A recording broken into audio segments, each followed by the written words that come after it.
Hello guys, എല്ലാവർക്കും ചിക്കു സ്ഥലയ്ക്ക് സ്വാഗതം. ഞാൻ എന്നിവിടെ പറയാൻ പോണത് കമ്മ്യൂണിക്കേഷനെ പറ്റിയാണ്. അതിനെ കഴിയുമ്പോൾ എല്ലാവരും ഈ ചാനൽ ലൈക്കും ഷെയറും സബ്സ്ക്രൈബും കമൻറ്റും ചെയ്യാൻ മറക്കരുതേ. നിങ്ങൾക്ക് ജോസഫ് എ. ഡി. വിറ്റോയുടെ ഡെഫിനിഷൻ അറിയുടെ കമ്മ്യൂണിക്കേഷൻ്റെ ഞാൻ പറഞ്ഞുതരാം.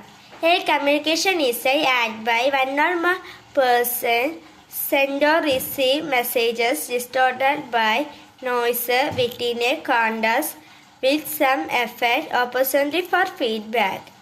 ഇനി നമുക്ക് കമ്മ്യൂണിക്കേഷൻ ഏത് വേർഡിൽ നിന്നാണ് വന്നതിനും അതിൻ്റെ അർത്ഥം അറിഞ്ഞാലാ.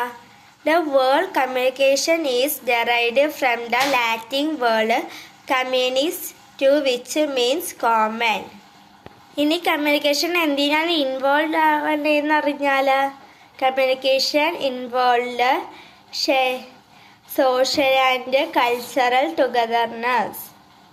ഇത് എന്ത് പ്രോസസ്സാണെന്ന് അറിഞ്ഞാൽ it is a process of sharing ideas and information. Human ബീയിങ്സിൻ്റെ എന്താണെന്ന് അറിഞ്ഞാൽ eight human beings needs like food or shelter. ഇനി ഇതിന് ഉപയോഗിക്കുന്ന മീഡിയാസ് എന്തൊക്കെയാണെന്ന് അറിഞ്ഞാൽ various from medium exist newspaper, TV, radio, film etcetera. ഇനി ഇതിന് വേണ്ട പ്രൊഫഷണലൈസിന് അറിഞ്ഞാൽ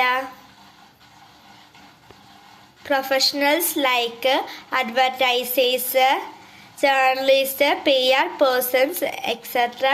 are the facilitate communication. Thank you for my friends.